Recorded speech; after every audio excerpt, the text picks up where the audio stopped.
নমস্কার, চলে এসেছি শিল্পী ক্রিয়েশনসের বিশেষ শো নিয়ে, চেনা মানুষ অজানা কথা। হ্যাঁ, আজকে আমাদের অতিথি রয়েছেন সুপরিচিত পরিচালক, অভিনেতা তথা লেখক সুমিত্র ব্যানার্জি।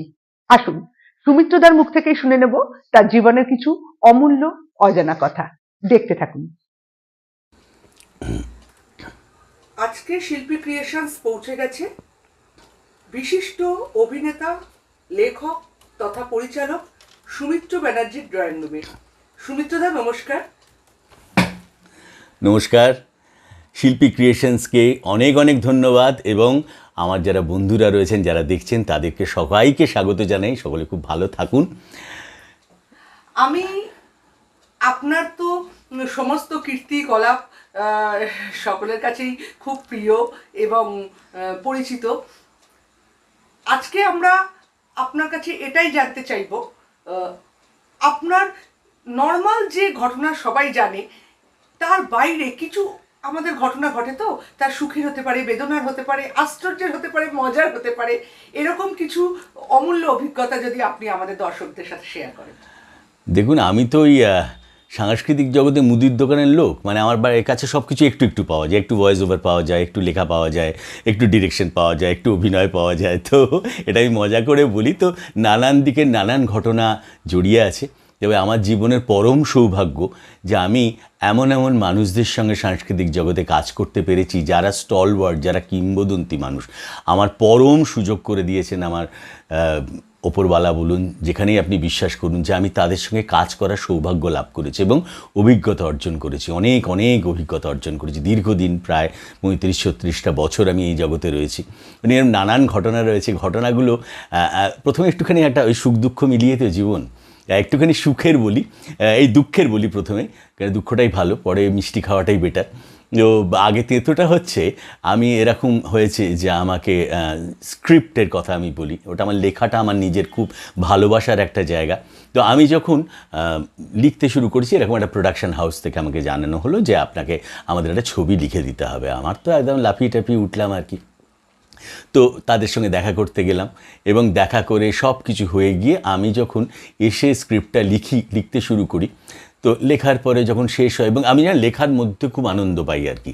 তো লিখতে লিখতে যখন শেষ করি, তারপরে একটা ডেট দেয়, সেখানে যাই, এবং যাওয়ার পরে দেখি অনেকজন বসে রয়েছেন। আমি তো স্ক্রিপ্ট রিডিং সেশন যেরকম হয়, তা আমিও সেখানে যখন বসি, আমি বললাম তাহলে স্ক্রিপ্টটা শুরু করি। তো এরা দেখলাম মুখ চাওয়াচাই করছে। আমি বললাম যে মানে আমি কি শুরু করব? বলে যে না, আপনাকে না জানাতে ভুলে গেছি যে আমাদের স্ক্রিপ্টটা না, মানে আমাদের প্রডিউসার চাইছেন অন্য আরেকজনকে দিয়ে করানো হয়েছে। ইনফ্যাক্ট আপনাকে হয়তো প্রোডাকশন হাউস থেকে মানে ভুল করে আপনাকে ডেকে ফেলেছে, তার এখানে আসার কথা, আমরা তার স্ক্রিপ্টটা শুনবো। আপনি ভাবুন, 3টে মাস পরিশ্রম এবং লেখা, মানে সমস্ত কাজ বাদ দিয়ে একজন লেখককে লিখতে হয়। যদিও চিত্রনাট্যকাররা কখনোই সাহিত্যিকের সম্মান পান না। এটা অদ্ভুত ব্যাপার। সাহিত্য সবাই আপনাকে ডাকা হয় না, কোনো সাহিত্য মহলে আপনার কথা আলোচনা হয় না। স্ক্রিপ্ট রাইটার একটা আলাদা লোক।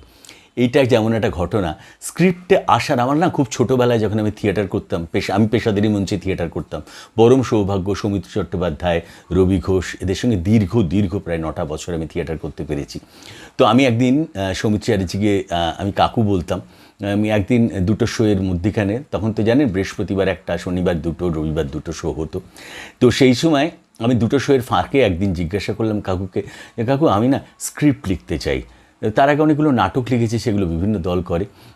চিত্রনাট্য কীভাবে লেখে, উনি আমাকে একটা অসাধারণ জিনিস বলেছিলেন। বলে চিত্রনাট্য লেখা আমাদের বাংলায় কোনো সেরকম নিয়ম নেই। যেভাবে ফরম্যাটটাকে লিখতে পারে সে সেইভাবে লেখুক। চিত্রনাট্য মানে কি, একটা রিটন ফরম্যাট থেকে একটা ভিজুয়াল ফরম্যাটে ছবি হবে। তাহলে তার কাজটা কি, যিনি লেখক এবং যিনি পরিচালক, এই দুজনের মধ্যে একটা কমিউনিকেশন করে দেওয়া। অর্থাৎ আপনি যেটা লিখছেন তিনি সেটা বুঝতে পারলেই সেটাই ছবি হয়ে যাবে। আপনার চিত্রনাট্যের আলাদা করে তোমাকে কিছু করতে হবে না, শুধু তুমি সবটা লিখে দেবে। আর একটা জিনিস, চিত্রনাট্য লেখার সময় বেশি জ্ঞান দিও না। ওই ক্যামেরাটা টিল্ড হবে, ফোকাস ইন হলো, ফোকাস আউট হলো, সেটা ডিরেক্টর জানেন, তার সেটা কাজ। তুমি শুধু তোমার স্ক্রিপ্টে যেটুখানি নাটকীয় অংশ রয়েছে এবং তার সঙ্গে 2টো পার্ট থাকে, চিত্রনাট্য এবং সংলাপ, এই দুটোর ওপর তুমি জোর দিয়ে করবে। এটা আমার পরম শিক্ষা। সত্যি সৌমিত্র জেঠুর পক্ষেই এটা বলা সম্ভব। একদম একদম, মানে যে মানুষের অগাধ জ্ঞান, হ্যাঁ, এবং তিনি, আমি তো কত ছোট নাই বলতে পারতেন, তো এইটা সেই শিখিয়ে দেওয়াটা, এটা আমার সারা জীবনের একটা শিক্ষা, যে একটা কমিউনিকেশন প্রসেস, এটার কোনো এই নেই, আমাকে কমিউনিকেট করতে হবে আমার ডিরেক্টরকে। এবং আমার সৌভাগ্য লাভ হয়েছে আজকে শিল্পী ক্রিয়েশনসের যিনি কর্ণধার, তাকে আপনারা সবাই চেনেন, শিল্পী চক্রবর্তী, শিল্পীর সঙ্গে যখন কাজ করেছি, এটা উল্টো হয়েছে, শিল্পী স্ক্রিপ্ট লিখেছে এবং আমি সেটা ডিরেকশন দেওয়ার পরম সৌভাগ্য হয়েছে। এবং সেখানেও একই প্রসেস, শিল্পী কিন্তু স্ক্রিপ্টটা দিয়ে কিন্তু একবারের জন্য জ্ঞান দেয়নি, এখন তো এখানে এই করতে হবে, এখানে কিন্তু আমি এই ভেবেছি, তার ভাবনাটা পুরো লেখার মধ্যে ছিল, আমি কিন্তু সেটা কমিউনিকেট করতে পেরেছি। আপনাদের আশীর্বাদে সেটা এখনও পর্যন্ত একটি ওটিটি প্ল্যাটফর্মে রয়েছে, ছবিটা সবার ভালো লেগেছে। এরপরে একটা আনন্দের সংবাদ দিই, যে এরকম বাড়িতে আমাদের তো তাই হয়, যখন মানে কাজ থাকে না, যে কোনো পেশাদার মানুষ গালে হাত দিয়ে বসে আছি 5 দিন, যখন কাজ এলো 5 দিন দেখবেন 3খানা কাজ ঢুকে গেল, 2টো আপনাকে ছেড়েই দিতে হলো। তো সেইরকম জায়গায় দাঁড়িয়ে এরকমও হয়েছে যে আমি এমন একটা লোক আমাকে বললো, দেখ না ওই প্রোডাকশন হাউসে একটা ছবি লেখা হবে, ওরা স্ক্রিপ্ট রাইটার কিন্তু, গিয়ে দেখা তুই পাগল নাকি, কোন মানে ওখানে কি সব দিকপাল মানুষেরা ওখানে সব লেখালেখি করেন, তারা কাজ করেন এখানে। এমনও হয়েছে সেই জায়গা থেকে যখন গেছি, তারা আমার গল্প শুনেছেন, আমার ন্যারেশন শুনেছেন, শুনে বলেছেন আচ্ছা লিখে ফেলুন তো। এবং এমন প্রোডাকশন হাউস যে তারা আগে আমাকে কিছু টাকা দিয়ে, না টাকা অ্যাডভান্স কিছু দিতে হবে না, আমি আগে লিখি, আপনাদের ভালো লাগলে তবে তো। বললেন যে আমরা এটা করাই না, আপনাকে না দিলে আপনার চার্টটা থাকবে না। এবং সেই ছবি পরবর্তীকালে অত্যন্ত হিট হয়েছে। এবং আমি আপনাকে বলি, একটি ছবি এখন ওটিটি প্ল্যাটফর্মে রয়েছে, শরৎচন্দ্রের দত্তা।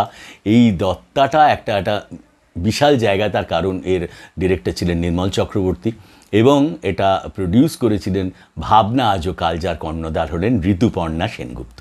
একদমই, এই দত্তার কথাই আমরা বলবো ঠিক করেছিলাম। এই দত্তা আপনার পরিচয়কে আরো একটা বিশেষ মাত্রা দিয়েছে। আর শিল্পী ক্রিয়েশনসও অত্যন্ত ধন্য যে আপনার মতো একজন সুনিপুণ সুদক্ষ অভিভাবক পেয়েছে। অভিভাবক কি বলবো, যিনি পরিচালনা করেন তাকে আমরা কান্ডারি বলি, নৌকাটাকে তিনি বাইয়ে নিয়ে যান। তো আমরাও খুব হ্যাপি এবং ধন্য এবং লাকি যে আপনার মতো পরিচালকের সাথে কাজ করে আমরা ওই সানটা করেছি। অসংখ্য ধন্যবাদ আপনাদের সবাইকে যে আমাকে বলার কিছু সুযোগ দিলেন আপনাদের চ্যানেলে। শিল্পী ক্রিয়েশনস আরও উত্তর অনেকটা মানুষের মনে ছড়িয়ে যাক।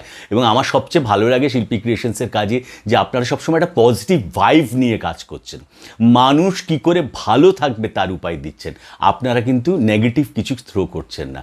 এগিয়ে যাক, আরও ছড়িয়ে যাক, আরও মানুষ আপনাদের সঙ্গে যোগ হোক, মানুষের সঙ্গে মানুষের যোগ হোক। আপনারা সকলে ভালো থাকবেন। নমস্কার। নমস্কার।